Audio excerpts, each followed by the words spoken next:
가슴을 이렇게 떨리게 하는 분들이 없습니다. 선혜원 의원님, 이종걸 의원님, 그렇게 되실 김남국 변호사님 모십니다.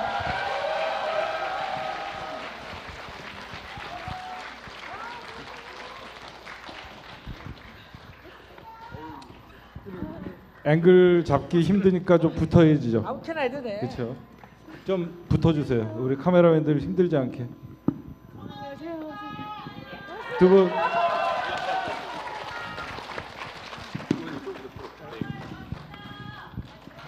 네, 이종걸 의원님은 한 4년 전에는 무지하게 욕을 많이 먹었었어요. 여러분들 다 기억하시죠?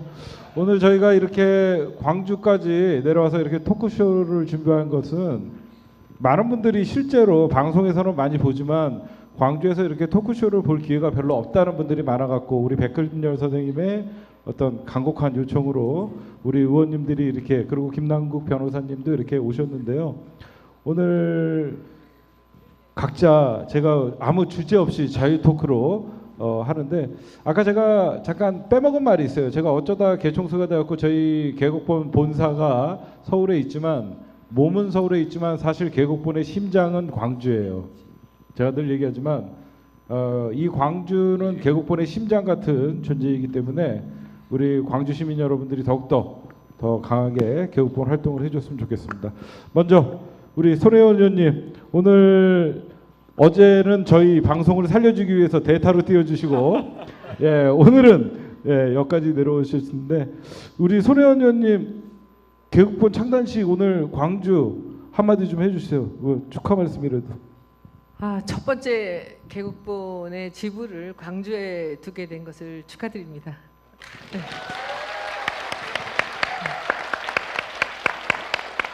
작정을 하고 일찍 왔는데 오늘 군데군데 또 광주 또 도와야 될 분들도 계시고 또 온 길에 또 일석삼조로 여러 가지 일들 좀 하느라고 바빴어요. 그래서 서울에서 또 2팀, 3팀 내려오셨는데 그분들 식사하는 것 좀 뵙고 오느라고 제가 좀 늦었습니다. 하여튼 누가 저번에 한번 물었길래 목포가 제 2의 고향이라 그랬는데 광주는 제가 그야말로 정치에 입문을 해서 처음으로 이 정치적인 목적으로 출장을 왔던 곳이었습니다. 그래서 그때 기차 안에서 제가 임을 위한 행진곡을 달달 외우느라고 굉장히 처음 듣는 노래였어요. 저는 그때 그게 너무 솔직하시죠? 예, 네. 처음 듣는 노래였는데 이게 노래를 이렇게 들어보면서 기차 안에서 이렇게 들어보니까 많이 듣던 노래예요.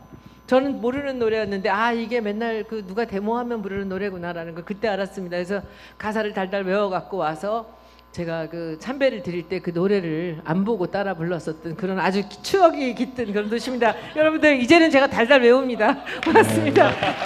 이따가 임을 위한 행진곡 부르는 시간이 있습니다. 이따 여러분들 손혜원 의원님 입을 한번 자세히 봐주세요. 네, 이종걸 의원님 오늘 계곡본 창당식 모습 보시면서 소감 어떠세요? 예, 계곡본이 제자리를 찾아가고 있구나. 계곡본이 오늘 여러분 모인 자리에서 전날 보듯이 광주에서 시작하고 있다는 것. 광주에서 시작한 계곡본은 반드시 계곡본의 제자리를 찾아서 대한민국의 새로운 물결을 만들어 나갈 수 있다는 것. 그걸 확신했습니다, 여러분. 박수 한번 치셔야죠.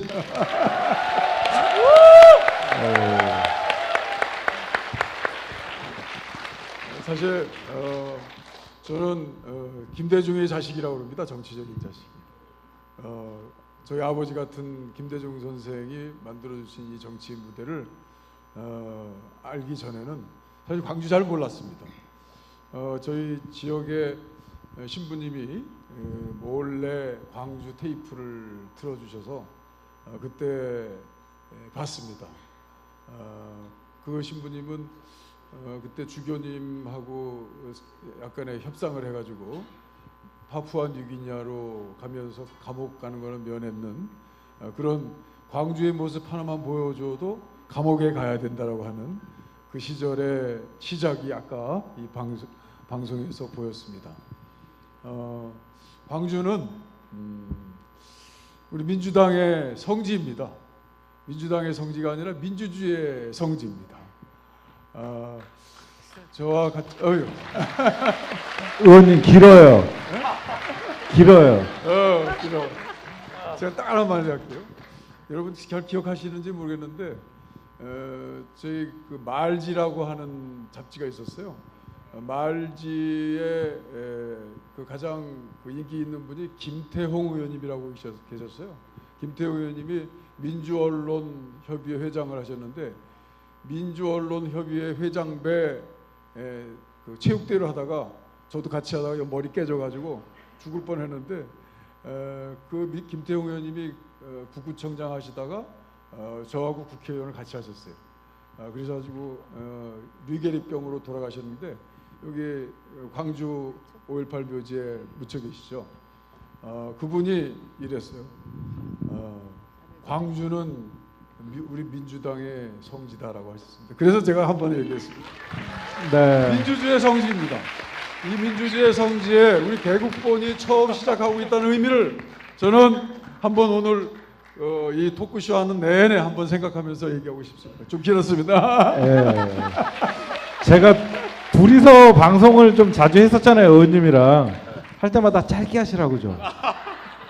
의원님이 무슨 말 하기 시작하면 시청자가 쭉쭉쭉쭉 빠져나가요. 예. 근데 오늘 잠깐 소개하는 거라고 하는데 이렇게 길게 하셨는데 우리 김남국 변호사 기다리는 동안 얼마나 심심했겠어요. 근데요, 여러분들 손혜원 의원님, 우리 이종걸 의원님은 우당 이회영 선생님의 손자인 건 다 아시죠?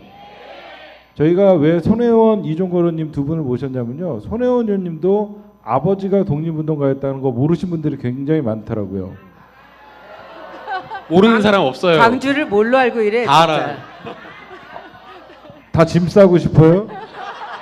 아니 왜 이렇게 항의들이 많어? 죄송합니다. 네, 예, 다음 우리 김남국 변호사님. 예, 네, 안녕하세요. 오늘 개국본 창단식 소감.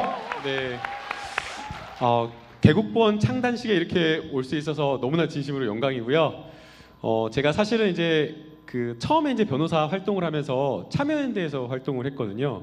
그 참여연대 활동을 하면서 바로 이제 어제 수사를 받았던 이광철 비서관님, 민정비서관님이랑 같이 이제 민생 희망본부에서 여러 가지 이제 민생 입법과 관련된 일을 했었는데 그때 법안 여러 가지 뭐 주택임대차 보호법이라든지 정말 민생과 관련된 법안이 통과가 될까라고 하면서 일을 하는 경우가 상당히 많았어요. 그랬는데 그때 임대차 계약 주택임대차 보호법이 통과가 되는 걸 보았고 그 다음에 이번에 정말 두 번째로 정말 제가 연대음을 크게 느꼈습니다.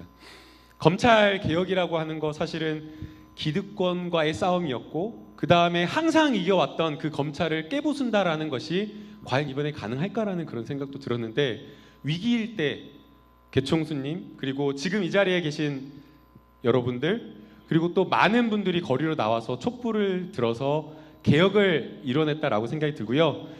이 촛불이 다시 저는 꺼져서는 안 된다고 생각이 됩니다. 네, 제도적으로만 통과가 되었을 뿐이고 제도적으로 통과가 되었는데도 지금 검찰이 계속해서 지금 검란을 일으키고 있는 상황이기 때문에 오늘 광주를 시작으로 이 국민, 시민들의 힘을 조직된 힘으로 계속 이어나갔으면 좋겠습니다. 네. 뭐니 해도 개국본의 정신은 불가능을 가능하게 하는 거죠. 여러분들이 생각하실 때 검찰개혁 와 이거 너무 공허하지 않나, 공수처 설치 과연 될까, 그냥 뭐 그런 거 생각 안 하고 그냥 지랄지랄 하다 보니까 되죠. 예. 뭐든지 여러분들 될까가 아니라 하면 된다라는 거를 아마 우리 국민들이 많이 자부심을 느끼셨을 거예요. 그렇죠? 많은 분들이 이런 얘기를 해요. 개국본인 게 자랑스럽다. 여러분들 그러세요? 네. 네, 지금부터는 박금년 선생님에게 저는 다시 한번 감사드린다는 말씀드리고 싶어요. 그 우리 광주에서 그 수십 대의 버스를 함께 김윤아 우리 총무님이랑 같이 내려오시는데 그 어려운 사회를 매번 보신다는 거는 정말 힘든 거였거든요. 네. 네. 네, 두 번째 질문 이번에는 이종걸 의원님 짧게 해주세요. 네. 이종걸 의원부터 하겠습니다. 이종걸에게 광주란?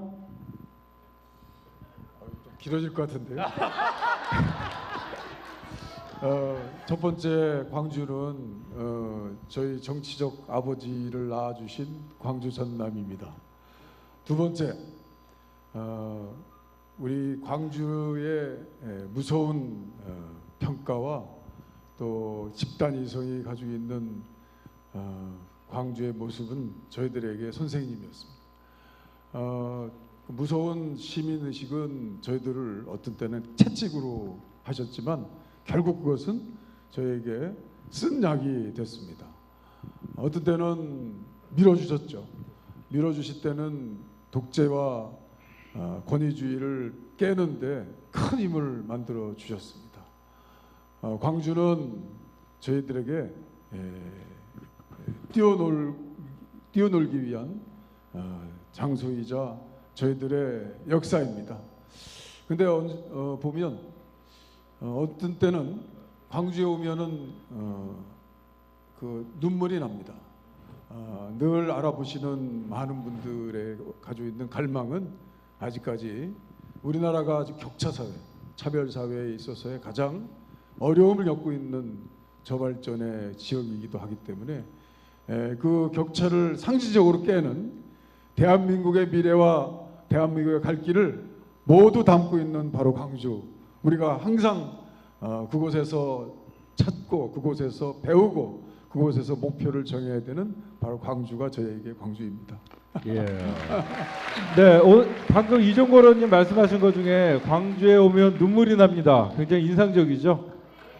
얼마나 욕을 먹었으면 당무검하다가 문재인 대통령 지지자들이 대부분은 저도 백근정 선생님이랑 2016년 그때 기억나는데 이종걸만 내려오면 광주 시민들이 가만히 있지 않았었어요. 그러나 용서를 받으셨습니다. 예, 그래서 지금은 이렇게 누구보다도 문재인 정부를 위해서 싸우고 있는 이종걸 의원님께 큰 박수 한번 쳐주시기 바랍니다.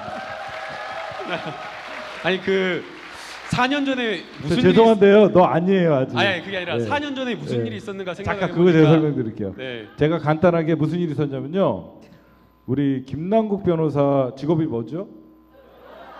김남국 변호사님이 이종걸 의원님을 변호한 적이 있었어요. 그것도 무죄를 받아냈어요. 그게 뭐냐?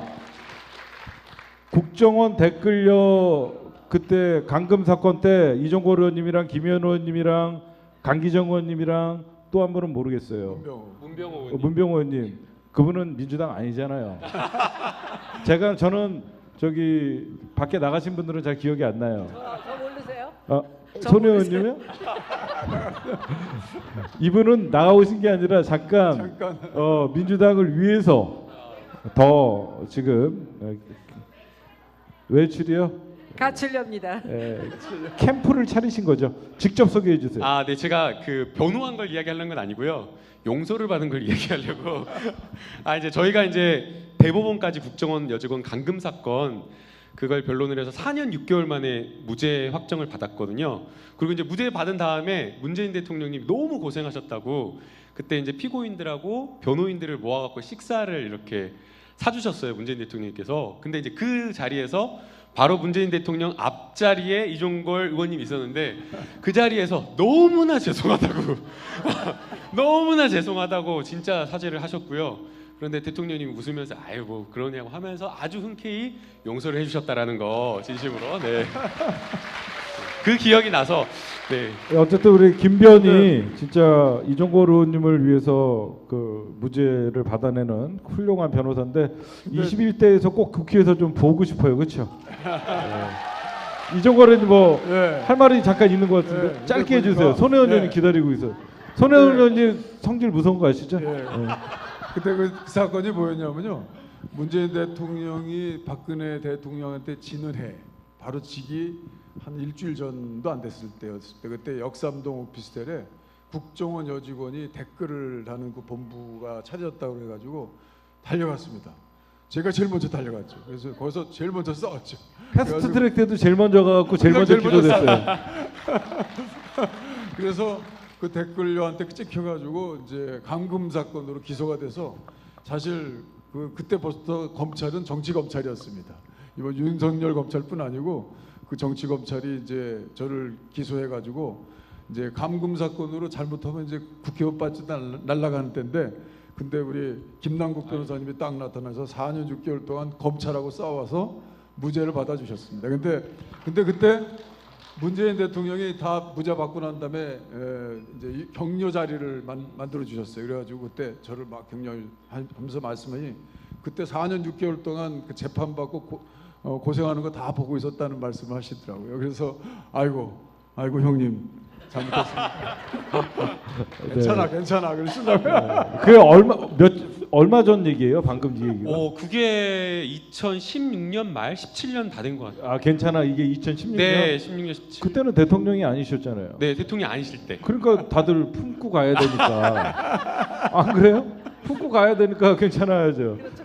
그렇잖아. 예, 뒤끝은 있으실 거예요. 예. 네, 우리 손혜원 의원님, 우리 손 장군님, 손혜원에게 광주란? 제게 광주는 빛입니다. 빛. 2006년에 제가 그 광주 비엔날레라는 거 아시죠? 네. 그 비엔날레라는 단어가 2년에 한 번이라는 뜻이에요. 그러니까 그래서 2년에 한 번을 했는데 그 장소나 이 뭐 여러 가지 인프라가 아까우니까 그 현대 미술로 하는 비엔날레 중간에 디자인을 넣었어요. 한 해씩. 그래서 한 해는 디자인 비엔날레, 한 해는 디자인 그냥 광주 비엔날레. 그 디자인과 이제 현대 미술을 같이 했는데, 그때 디자인 비엔날레를 처음 만들 때 저한테 그 로고를 만들어 달라는 부탁이 왔었습니다. 그래서 제가 로고를 만들 때 고민했던 것이 뭐냐면, 우리나라는 광주가 둘이 있잖아요. 경기도 광주와 전라도 광주가 있는데 그 두 개를 좀 구별을 했으면 좋겠다 해서, 제가 이 광주는, 전라도 광주는 빛광자예요.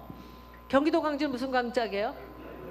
그래서 너른 마당이라고, 너른 광주라고 얘기하죠. 광주는 다 알아요. 그래서 제가 빛광주를 하고 싶었어요. 뭐 전라도 광주입니다라고 얘기 안 해도 될 수 있게. 근데 빛을 심볼 마크로 하려고 하는데, 그때 이제 신영복 선생님 살아계실 때죠. 그래서 선생님한테, 선생님, 제가 옆에다 선생님한테 사인펜을 이렇게 썼어요. 선생님, 빛이라고 한글로 이렇게 쓰면서 밑에 부분 치읓 받침 대신에 이렇게 그 한자 광자에 밑에 획이 나오면 어떻습니까? 그래서 선생님 요거를 한글과 한자가 두 개가 같이 빛자와 광자가 되게 하나 써주세요 했더니, 선생님이 그거를 아주 열심히 써주셨고, 그것을 저희가 디자인을 해서 그 해에 광주 디자인 비엔날레의 심볼 마크가 됐어요. 여러분들 생각 안 나세요? 이게 빛자가 붓으로 쓴 글씨인데, 근데 그때 광주 시장이셨는데, 제가 누군지 성함은 잘 모르겠는데 박시성가진 시장이셨던 것 같아요.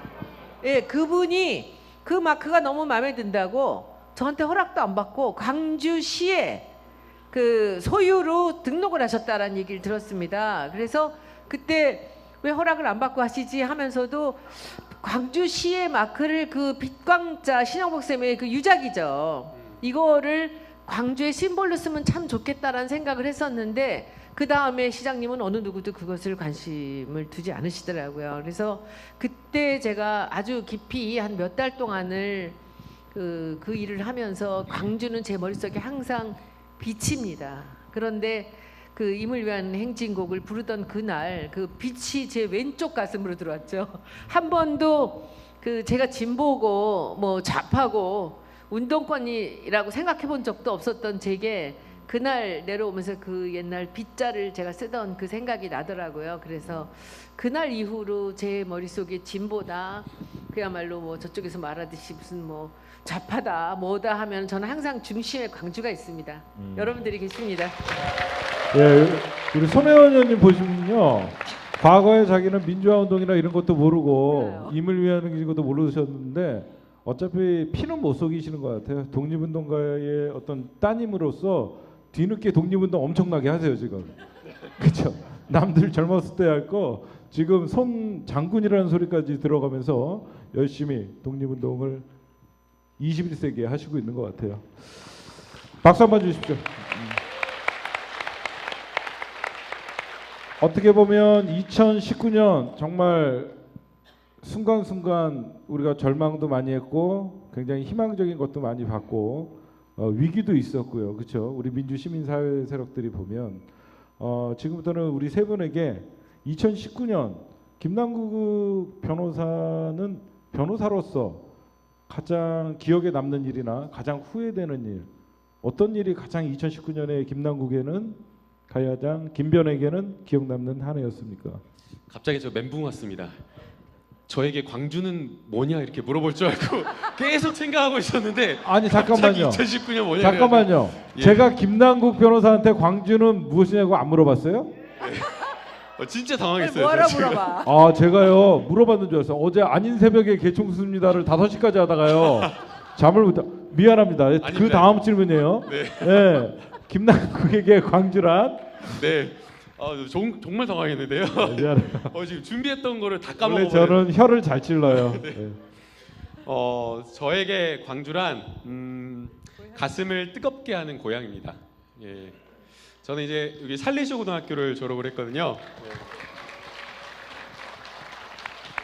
네, 저희 지금 두 번째 줄에 저희 고등학교 3학년 은사님 선생님도 같이 함께 하고 계시는데 저는 학교 다닐 때는 굉장히 학교 다니는 걸 힘들어했는데 고등학교를 졸업하고는 학교를 너무 사랑했어요. 그래서 제 카카오톡 프로필 사진이 제가 고등학교 3학년 졸업할 때 찍은 사진인데 그게 거의 한 9년 가까이 아예 안 바꿀 정도로 그 사진 계속 그게 그거고요. 9년 전 사진이에요? 네, 9년 전. 그렇게 9년 전에 아니 늙었어요? 9년 전이 아니라 제가 고등학교 3학년 때 졸업할 때 지금이랑 찍은 별반 차이가 없어요. 깜짝 놀랐어요. 아니 제 얼굴이 아니라 학교 사진입니다. 학교 사진을 그대로 고3 때 찍은 거를 그대로 보관하고 있었고 그걸 9년 동안 계속 안 바꾸고 있고 광주에 내려오면 항상 학교를 찾아가고 그랬거든요. 그래서 저에게 광주란 가슴을 정말 뜨겁게 하는 고향이 있고요. 그리고 저는 지금 무거운 책임감을 느끼고 있습니다. 여기에 계신 대부분의 오신 분들이 개국본 회원님들이 다 이제 저보다 연령이 높으신 분들이시거든요. 정말 저희 나이 때 저보다 더 어린 나이 때 민주화를 위해서 정말 뜨겁게 싸워주셨던 분들이십니다. 그런데 그분들이 지금 다시 한번 싸우고 계시는데 안타깝게도 저희 세대, 저보다 조금 더 젊은 세대의 분들이 많이 보이지가 않습니다. 그래서 정말 지금 이 자리에 함께 하고 계시는 그분들이 가지신 정말 뜨거운 그 민주주의에 대한 열망 그리고 문재인 정부를 지켜야겠다라는 그 책임감을 저희 세대가 함께 할 수 있도록 제가 더 열심히 뛰고 저보다 더 젊은 친구들과 함께 할 수 있도록 노력하려고 합니다. 네. 정말 말도 잘하죠. 요즘 보면. 자네 정치할 마음 없나? 지금 지금 성관위원 계시는데 저 먼저 잡혀가게 하려고.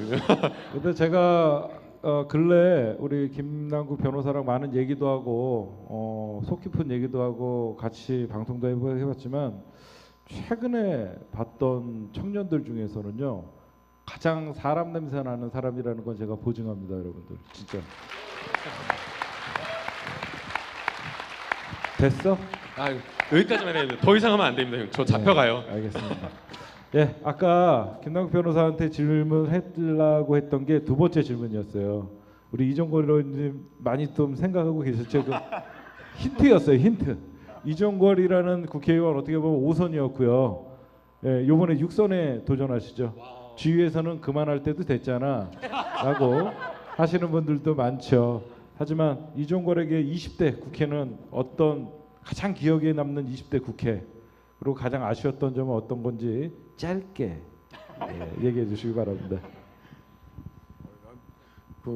이종걸에게 2019년은 뭔가 그거 물어볼 줄 알았더니 그거 생각했더니 아니 그거예요. 이종걸에게 2019년은 어떤 게 가장 기억에 남고 원래 의원님 방송할 때 질문에 다른 얘기 많이 하셨잖아요. 말씀하셔도 됩니다. 근데 2019년은 두 개를 다 한꺼번에 해야 될 것 같아요. 2019년 저에게 가장 의미와 기억은 개국본을 만난 것입니다. 근데 정말 우리 백금절 선생님께서 저렇게 재밌게 하지만 광주에서 느끼는 그런 즐거움이 있지만요. 정치는 투쟁과 눈물로만 가서는 안 되죠. 21세기 정치는 이제 펀이어야 됩니다. 펀이 있어야 돼요. 근데 펀을 SNS와 유튜브의 새로운 물결로 만들어 나간 새로운 정치의 모형을 저는 개국본이 만들어 나간다고 생각해요. 그래서 그걸 만난 겁니다, 제가. 근데 이야. 근데 그냥 5선은 아니네요. 네. 근데 실제 그러면 20대 국회를 물어보는 거죠? 또 좀 얘기 드려요? 눈치 보지 마시고 제가 너무 눈치 줬네. 개국본 칭찬했는데 뭐 해야지. 맞아요. 그냥 하세요. 쭉 하십시오. 예. 아, 실제 20대 국회는 지금 우리가 국회 검찰 개혁하면서 크게 당한 게 박근혜 대통령 촛불 민심 그 이전에 만들어진 국회입니다.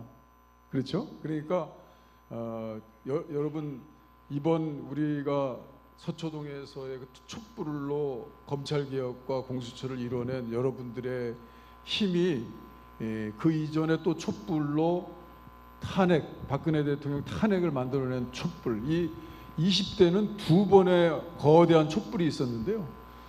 그 촛불 이전에 만들어진 게 우리 20대 국회입니다. 그러니까 그 만들어진 국회들은 지금의 성교하고 다르죠. 제가 20대 국회에서 본 가장 대표적인 거는 정말 뭐니 해도 이번 우리 개국본을 만난 그것과 그 전에 박근혜 대통령의 탄핵이라고 생각을 해요. 그게 2016년 3월 12월 9일 4시였습니다. 4시에 국회에서 이제 탄핵을 했는데요.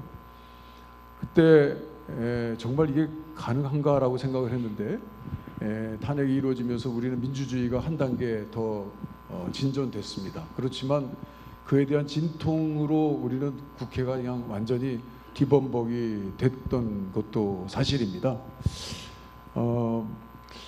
박근혜 시절에 그 이전에 그 탄핵 이전에 우리는 정말 제 개인으로는요 그 박근혜 근현 한번 그랬다가 아주 개고생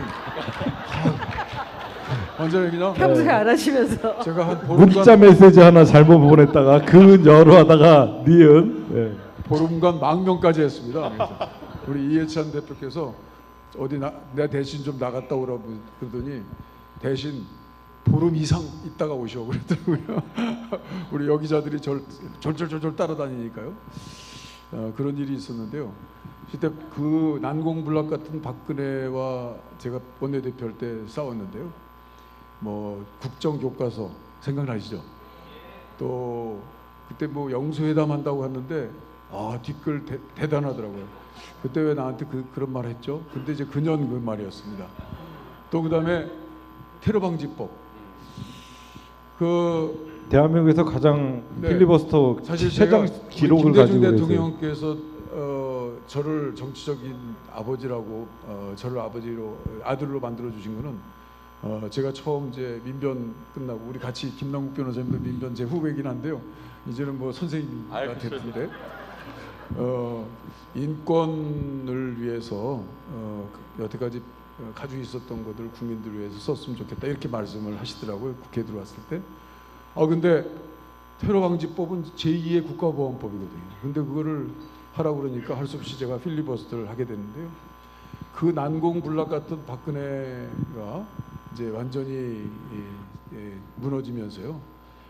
우리는 이제 새로운 민주주의를 쓰게 됐는데 그렇지만 또 그 민주주의 쓰는 과정에서 우리는 또 엄청난 그 역풍, 그 무슨 이스라엘기까지 미국 성조기까지 흔들면서 한국당 무슨 우리공화당 뭐 이런 정치적 세력들이 또 광화문 100명 나갔습니다. 네. 그런 우리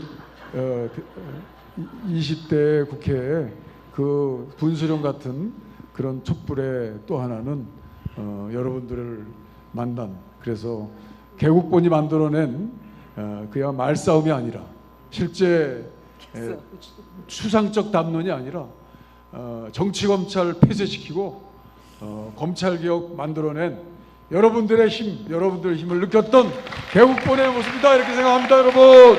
네. 길어. 얘기는 좋은데 내용이 길어요. 항상 손 의원님 막 생각 열심히 하다가 까먹었죠. 말씀하실 거 준비할 시간은 많으실 것 같아요. 뭐 준비할 건 없고 저는 아까부터 여기 네. 앞에 계신 분이 네, 여기 깃발을 이렇게 무릎에 올려놓고 계신데 네. 난 저 개벤저스가 글씨로 돼 있는 건 처음 봐요. 말로는 맨날 들었어요. 뭐든지 앞에 개자를 붙이잖아요. 근데 진짜 충청 개벤저스라고 써 있네 저기. 저기는 고창당대. 네, 너무 웃겨요. 세종 충천 개벤저스. 야 진짜. 야, 아니. 아 정말 너무 재밌어요. 일어나셔갖고 뒤에 좀 보여드리세요. 들어 예. 아니 개벤저스가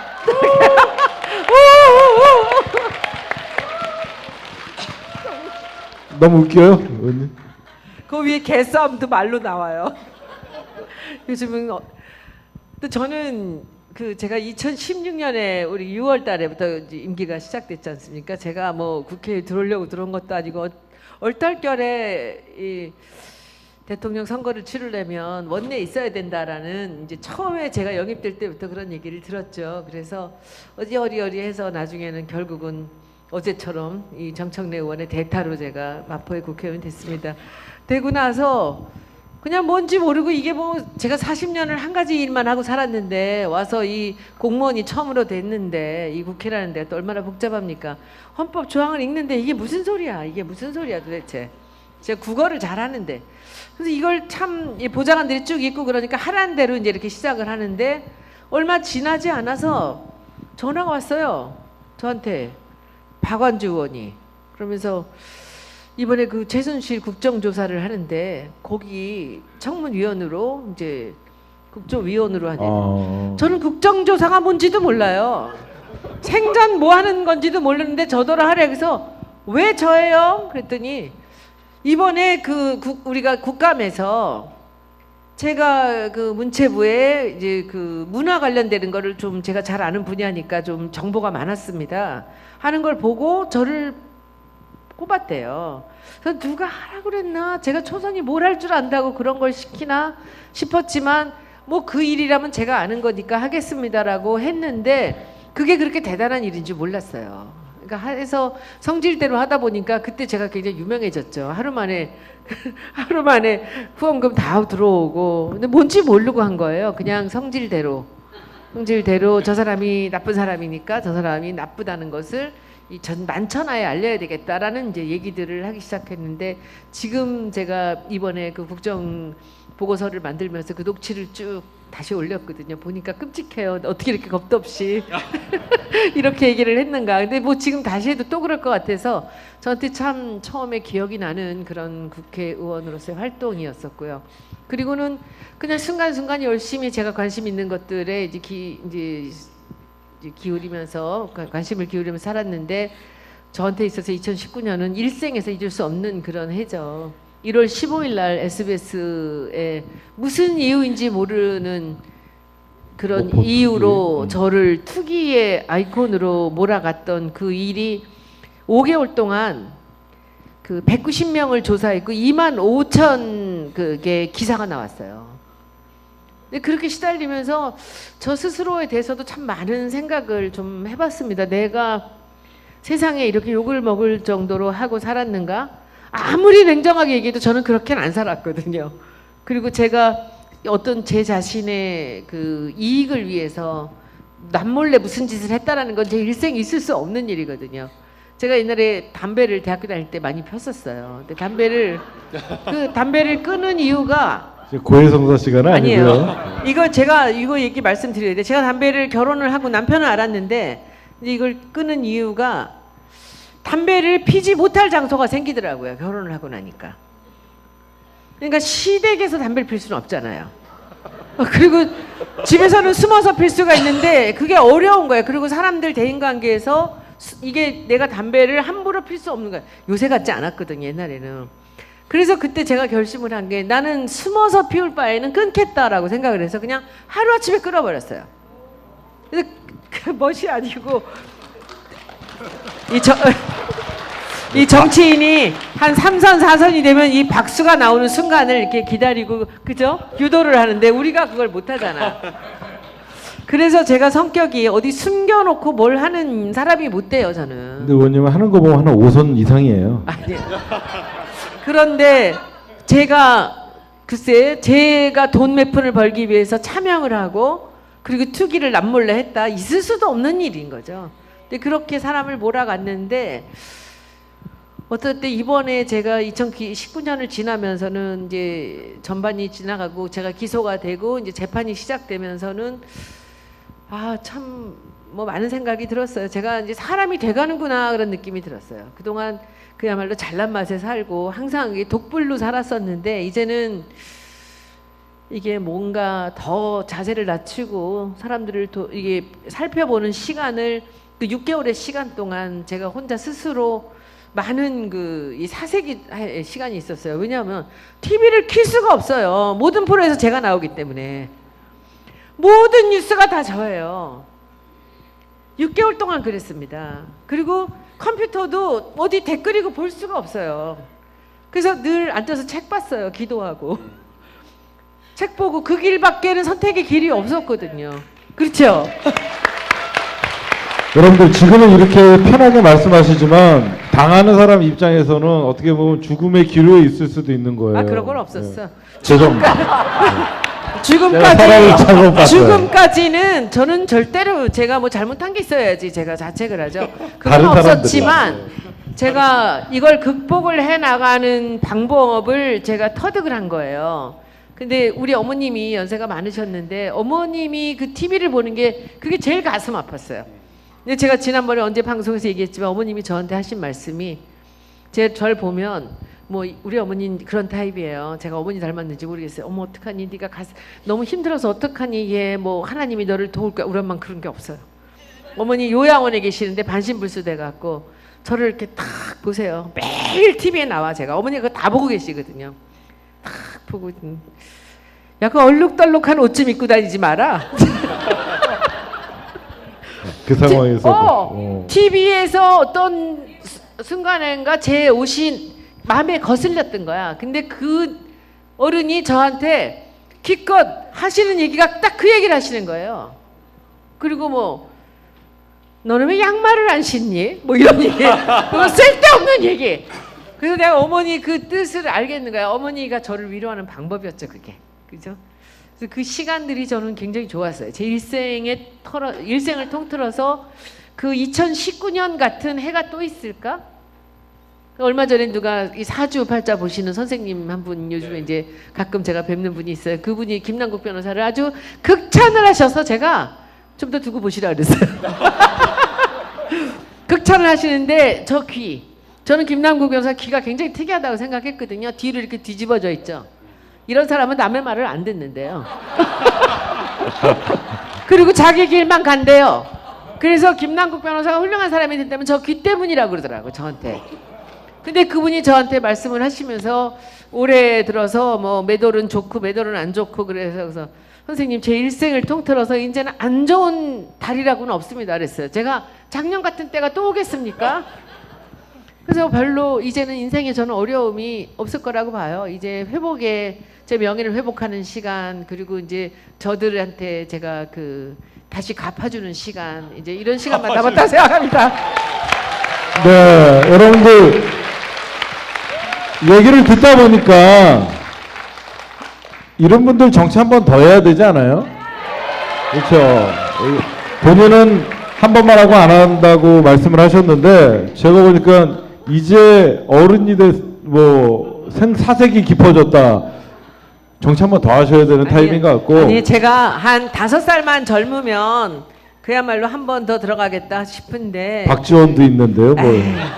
아니 그게 이제 옛날부터 하던 분들하고 또 그냥 불시에 들어가서 한 번 한 사람하고는 또 많이 다르잖아요. 그리고 제가 정치를 이제 그만해야 되겠다 생각을 하는 게 저 혼자서 할 수 있는 일이 없어요. 예.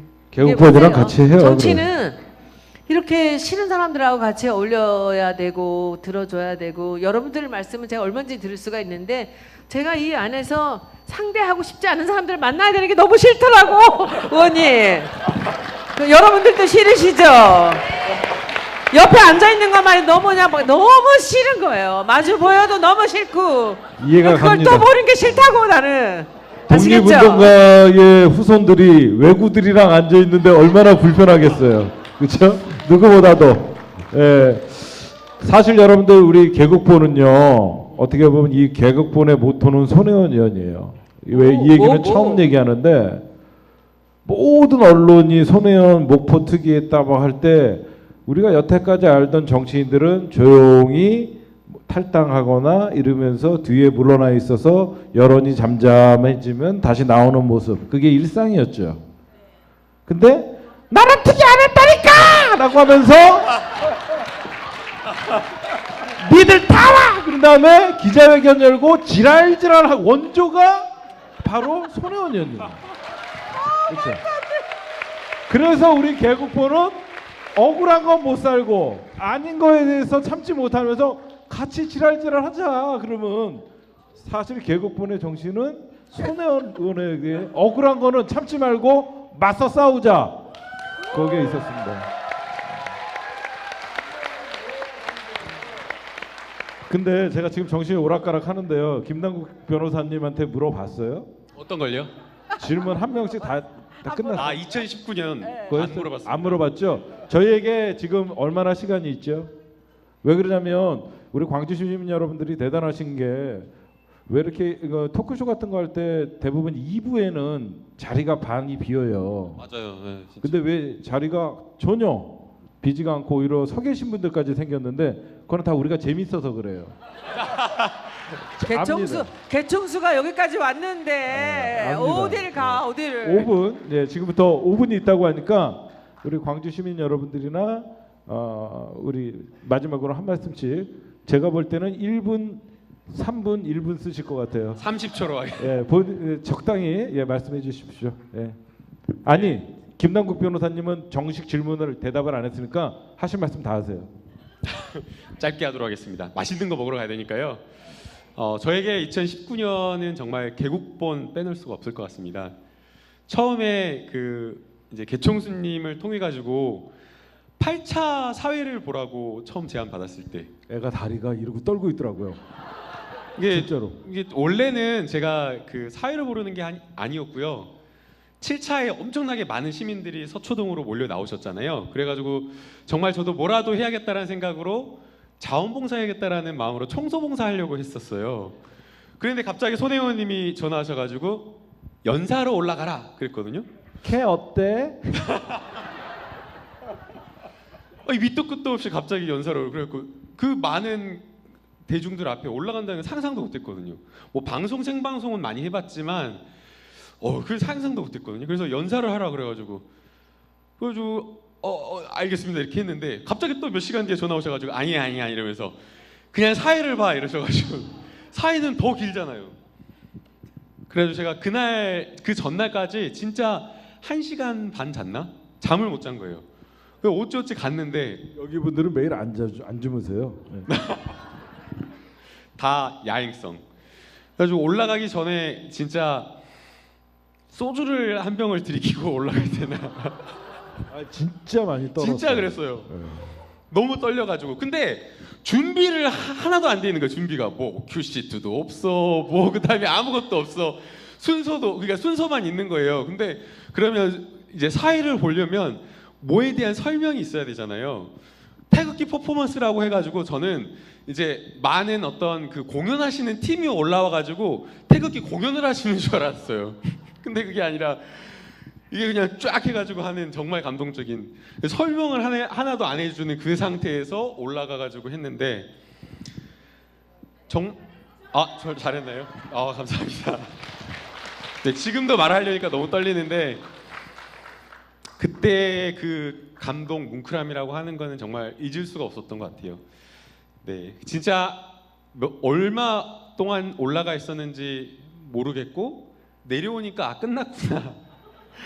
딱 내려오는 순간 나 이제 죽어도 되겠다. 그 마음이어서 그때 진짜 촛불을 함께 들었던 시민들과 그 광장에서 했던 그 순간을 잊을 수가 없고요.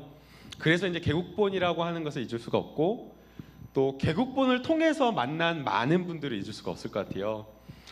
이제 그 촛불 집회 사회 보고 봉사를 새벽까지 함께 하고 또 개총수님 만나고 또 이 자리에는 여러분들을 함께 만날 수 있었다라는 거, 그래서 저는 2019년이 너무나 힘들었지만, 정말 힘들었지만 너무나 또 소중한 해였던 것 같아요. 네. 네, 여러분들 박수 한번 쳐주시기 바랍니다. 네, 이정걸 의원님. 아니 1분, 아니 시간 생각하지 마시고 그냥 편하시게 네, 말씀하세요. 1분 마무리 네. 발언 아닌가요? 예, 마무리 발언. 네. 저희가 정치 들어와서 5월 18일 이어서 하는 저희 행사는 이제 5월 18일 여기 광주 와서 참배하고 그리고 이제 바로 며칠 있다가 2월 23일 봉화마을에 가서 이제 노무현 대통령 참배하는 그 일정은 이제 저희들 무조건 빼놓는 이제 일정인데요. 거기 가서 그때 10주기 때 문재인 대통령이 이제 안 오겠다고 그러더라고요. 그때 이제 내가 훌륭한 대통령이 돼서 마지막에 오겠다고. 그래서 그때 찡 하더라고요. 그 각오로 하시는 것 같아요. 그래서 노무현 대통령이었다면 했을 것. 진정한 노무현 대통령이 안 할 것이라면 안 했고, 이렇게 두 가지 딱 기준으로 하시는 것 같아요. 그러니까 일을 단순화시켜서 문재인 대통령이. 그래서 지난번 평화올림픽 때 그 트럼프를 어떻게 보면 제가 이런 표현해도 될지 모르겠는데 트럼프를 잡아뜨렸다고 네 그랬는데요. 아 괜찮아요. 편하게 말씀하셔도 돼요. 그거는 아주 진정 노무현다운 문재인을 딱 보여주신 거고요. 근데 이번에 정말 위기였대요. 이번에 위기였어요. 이번 그 지켜주신 거는 우리 개국본 대청수 우리 손혜원 의원님, 김남국 변호사님, 여러분들이 그때 저는 제 느낌에 맞아요. 이야 이거 그 몰아칠 때 검찰개혁 공수처 날아가는 거 아닌가. 사실 대통령도 힘 빠지셨을 것 같아요. 그때 여러분들이 맞아요. 와 불처럼 일어나가지고 그 힘을 살려주신 거예요. 네. 그래서 노무현 대통령이 깨어있는 시민의 조직된 힘, 그것이 민주주의를 씌운다고 그랬어요. 이번 검찰개혁도 사실 진정한 민주주의로 가는 길이거든요. 근데 문재인 대통령이 선택한 이 길이 바로 노무현의 길이었는데, 그 노무현 길을 정말 이 윤석열의 그 장검이 무시막지하더라고요.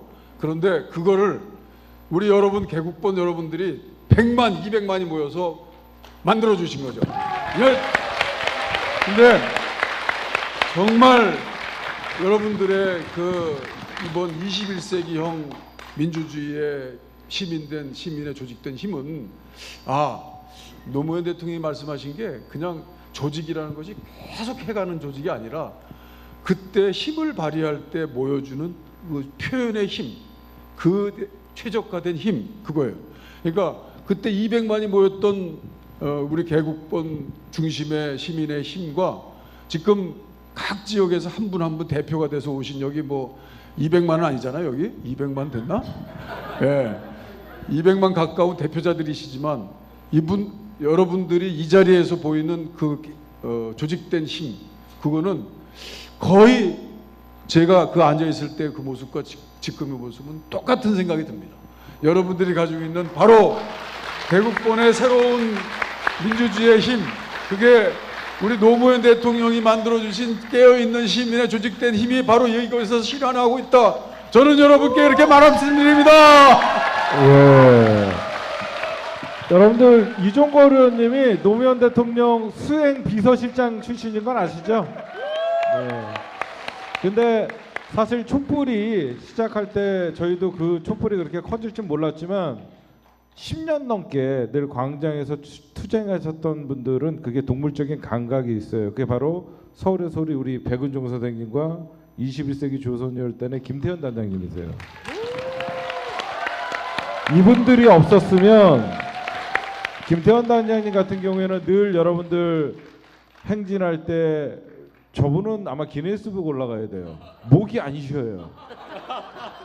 저는 좀 잡아줘 보세요. 저는 깜짝 놀란 게, 저는 절대 포기하지 말자 하면 그다음 이러다는데 저번에 그거를 1시간 이상을 외쳐도 한 2, 3일 정도 지나면 원상복귀가 돼요. 예? 지금 그래서 사실상 이 촛불의 시작은 개국본 혼자 한 게 아니라 늘 광장에서 10여 년 동안 투쟁했던 우리 백은종 선생님과 늘 21세기 조선이었던 김태현 단장님의 동물적 감각에 의해서 시작됐고 저희 시사타파가 합류를 우리가 같이 했을 때 제가 저분들보다 나이가 어리지만 믿고 모든 거를 밀어줬기 때문에 이루어졌다라고 여러분들이 좀 아셨으면 좋겠어요. 네, 우리 손혜원 의원님. 제가 임기가 끝날 때가 돼서야 우리 이종걸 의원님의 진면목을 보게 됐다는 것이 참 아쉬워요. 그렇죠? 제가 처음에 정말 미웠거든요. 제가 2015년 7월 달에 들어왔는데 문재인 저기 대표 옆에서 맨날 죄송합니다. 저도 한마디 하겠습니다. 너무 깐족거리시는 거예요.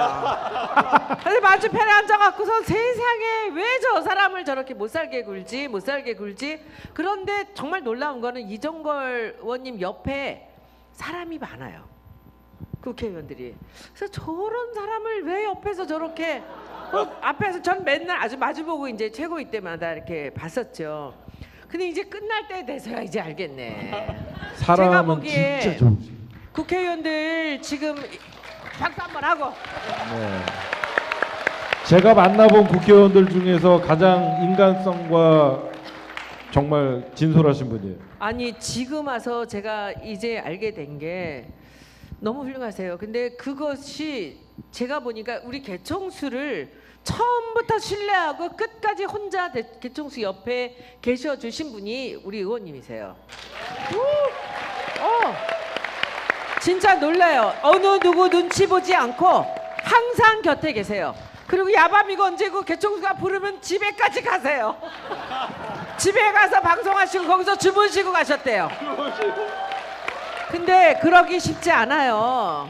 원내대표까지 하셨던 분이 그러기 쉽지 않은데 이분이 이 무게감이라든지 자기 판단이라든지 이런 소신 같은 게 대단하시다는 분이라는 걸 제가 개총수 곁에서 계속 변함없이 지키고 계신 걸 보면서 놀랬고요. 근데 실제로 이종걸 의원님이 그야말로 개국본 옆에 계속 계시는데 국회의원들이요 대부분이 감각이 잘 없습니다. 특히 다선 의원들은 자기 지역구에 이 포커싱이 돼가지고 그쪽 사람들한테 점수를 따는 건 잘 알아요. 다선 의원들은. 그런데 이 전체적으로 이 흐름이 어떻게 흐르는지 몰라요. 그래서 제가 개총수나 개국본 얘기를 할 때마다 사람들한테 얘기를 해요.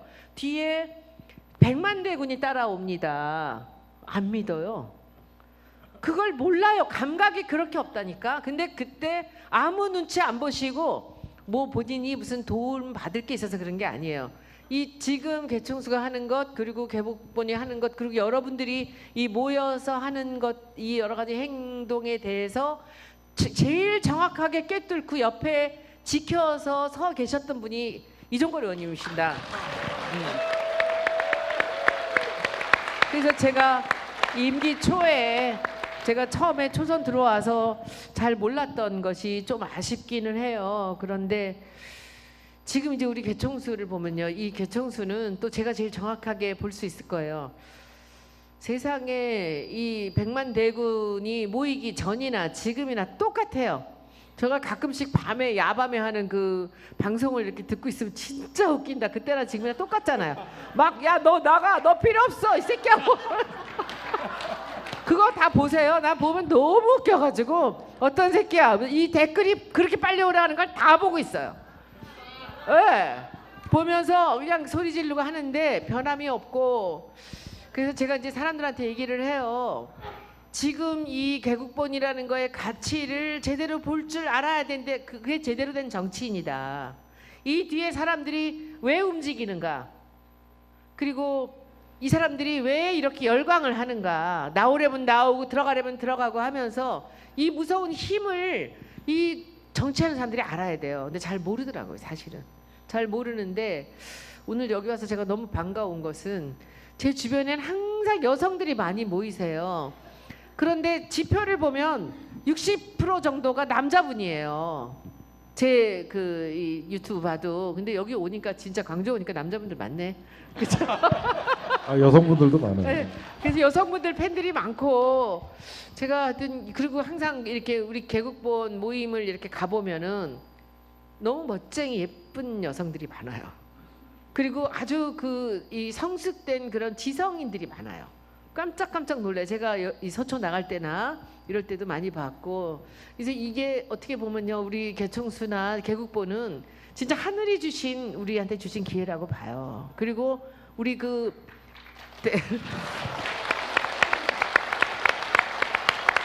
저 여러분한테 제가 꼭 좀 드리고 싶은 말씀이 하나 있어요. 우리 문재인 대통령이 왜 대통령직을 수락을 했을까요? 그분은 정말 싫어하셨거든요. 정말 정치인에 나오는 거 싫어하셨고, 노무현 대통령님 되시고 나서도 오라고 그랬는데 거절하셨거든요. 그런데 이 취임식에 그냥 한 번만 와달라고 해서 올라왔다 붙잡혀서 못 내려가신 거거든요.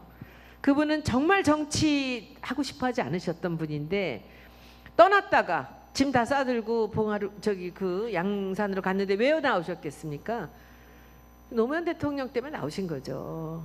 나오셨는데 그리고는 떨어지고 다시 두 번째 또 하셨잖아요. 그분이 제일 하시고 싶었던 게 뭐겠습니까? 검찰 개혁이에요. 검찰 개혁을 하려고 조국 교수 불러왔는데 이게 끝났나 보다, 안 되는구나 절망하는 순간에 개국본이 나선 거예요. 이거는 제가 보기에는 정확한 팩트예요. 이분한테 힘을 주고 용기를 주고 해도 되겠다라고 느낀 게 여러분들이십니다. 그리고 거기에 개총수가 있어요. 그렇죠? 맞죠? 맞죠?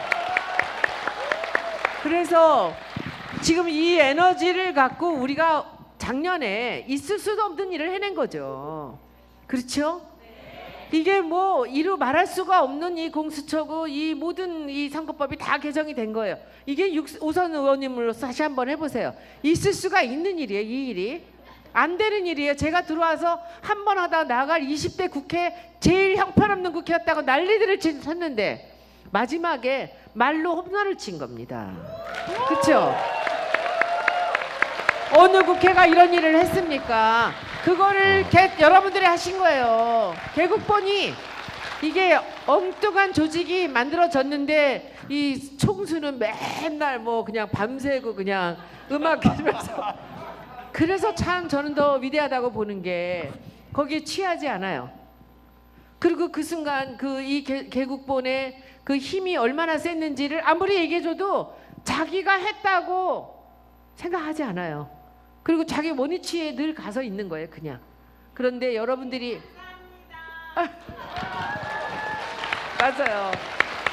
그래서 여러분들이 개국본을 잘 키워 나가셔야 돼요. 그래서 또 말하면 맨날 나가라고 강퇴하고 맨날 그러고 있지만 또 개총수가 그 재미도 없이 이거 뭐하러 하겠습니까, 그렇죠? 그런데 지금 이제 우리가 이번에 모든 이 공수처를 만들고 그야말로 선거법을 바꾸고 이 모든 거를 해냈거든요. 해냈는데 이 힘으로 이제 다음을 어디로 갈 것인가를 이제 여러분들이 다 같이 모여서 이 만들어진 힘으로 갔으면 좋겠다고 생각합니다. 여러분들 총선이죠. 존경합니다. 네, 제가 마지막으로 이종걸 의원님 같은 경우에는요, 제가 다선 의원이라고 느꼈던 게 뭐냐면요, 제가 사실 되게 좋았어요. 되죠? 예? 15일까지 되죠? 돼. 걱정하지 마. 진짜 그래요. 진짜 믿어도 되죠? 내가 오늘 아침에도 원내대표에서 내가 다 얘기했어. 이래요. 예? 그러면서 좀 불안해. 그럼 오늘 밤에 오셔야 돼요. 회의 결과 어떻게 됐어요? 내가 좀 이따 갈게요. 그럼 오세요. 그래갖고 제가 사실 되게 많이 좁으면 그 다음날 원내 대책 회의 때 검찰 개혁 안 하면 우리 타 죽는다고 이번 촛불에 진짜 그 얘기를 하세요. 근데 왜 그게 연륜이에요? 그게 무슨 말이냐면 초선이나 재선 같은 경우에 5선이랑 뭐가 다르냐면 어떤 의원들은 검찰개혁 집회 한번 나오라 그러면요 당 지도부에게 물어봐야 된대요. 근데 이종걸 의원은요, 내가 갈게 그러면 그냥 오시는 나오세요. 거예요. 누구에게 물어볼 사람이 없어요. 그게 그런 힘이 어떻게 보면 박주민 위원장 같은 경우가 공동위원장을 했는데 박주민 위원장은 초선이고 최고위원이지만 큰 결정 권한이 없었어요. 그래서 이종걸 의원님과 공동 위원장이었는데 하여튼 이종걸 의원님이 우리 민주주의 시민들이 진짜 이종걸 의원님 믿고 우리가 12월 15일 촛불 집회를 마지막으로 끝냈어요. 안 그랬으면 정말 이게 되지 않을 거예요. 우리 시민들 그 추위에 또 한 번 고생할 뻔했는데 정말 이종걸 의원님 다선다운 모습이었습니다. 박수 한번 쳐주세요. 네. 형님 짧게 말해도 될까요? 예. 네. 예. 네가 얘기하신다면. 예. 아이고 제가 그러면 곧 국회의원. 예. 아이고, 말씀하십시오. 아유, 김남국 큰일 의원.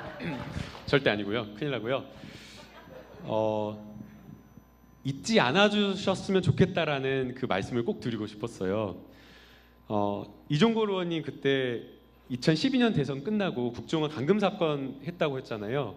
사실은 선거를 치를 때에는 정말 똘똘 뭉쳐서 싸우는데 선거가 끝나면 다 이제 본업으로 다 돌아가야 되니까 흩어지고 잊혀지는데 근데 그 현장에서 싸우셨던 분들은 고소고발 당하고 여러 가지 사건과 관련돼서 재판받느라 계속 고생을 하시거든요. 4년 6개월이었어요. 근데 그 4년 6개월 동안 언론도 주목을 안 해줘요. 판결 결과 나올 때만, 1심 판결 결과 나올 때만 잠깐, 항소심 결과 나올 때만 잠깐, 대법원 결과 나올 때는 오지도 않아요. 진짜 외롭게 힘들게 싸우는 거거든요. 검찰 개혁하는 동안 사실은 조국 교수님 법무부 장관 안 가려고 하셨어요. 출마하라고 정말 청와대 강기정 수석님 많은 의원들이 찾아가가지고 조국 교수님한테 부산으로 출마하세요, 부산으로 가세요 그랬는데 조국 교수님 정말 한사코 말씀했던 게 내가 민정수석 끝나고 갈 것은 학교라고, 애들 가르쳐야 된다고 쏜살같이 달려가신 거예요. 정치 안 하겠다고. 그런데 그 상황에서 많은 분들이 정치하라고 권했지만 거절하지 못했던 그 한 곳은 바로 법무부 장관이었거든요. 그 본인이 꿈이 있으셔서 그런 게 아니에요. 검찰 개혁해야 된다라는, 정말 검찰 개혁 완수해야 된다라는 그 사명감 하나로 했던 것이었거든요. 여러분들 다 기억하시겠지만 윤석열 총장 말도 안 하고 갑자기 압수수색 들어왔어요. 다 진짜 멘붕이었어요. 청와대도 멘붕, 막 언론도 다 멘붕이었는데 그때 가족에 대한 압수수색 들어오고 출근하는 날 이러고 기소가 또 되고 그런 어떤 가족에 대한 수사가 들어오는 순간에 내려놓을 수도 있었거든요. 왜냐하면 가족이 사실은 중요하지 뭐 검찰개혁이 중요하겠어요. 그런데 그 순간에도 가족에게 대한 모든 수사가 오는 순간에도 정말 그 검찰개혁이라는 사명감을 잊지 않고 끝까지 버틸 수 있을 때까지 검찰개혁을 완수하려고 했다는 거 저희가 잊지 않았으면 좋겠어요. 네, 우리가 검찰개혁 공수처 설치는 시대적 정의를 실현했지만 그 과정에서 조국 장관과 그의 가족들 그리고 청와대의 참모들 많은 분들이 피해를 입었죠. 그분들 그리고 손혜원 의원도 어떻게 보면 조국 장관 전에 언론에서 가장 먼저 타켓을 잡고 이분들 외롭게 법정에서 싸우고 있죠. 우리 이분들이 명예 회복될 때까지 절대 김남국 변호사님의 말씀대로 잊지 않는 의리 있는 국민들이 됩시다. 네, 그리고요. 사실 이 토크쇼는요. 일부가 너무 그냥 행사 진행하고 썰렁할까봐 우리가 토크쇼를 했는데요. 너무 말씀들을 재밌게 잘해주다 보니까 100분 토론이 됐어요. 네. 네, 우리 마지막으로 우리 마이크를 인사하면서 끝내고 백금 여사님에게 마이크를 좀 넘기도록 하겠습니다. 네, 우리 일어나고 우리 광주 시민 여러분들 고맙습니다.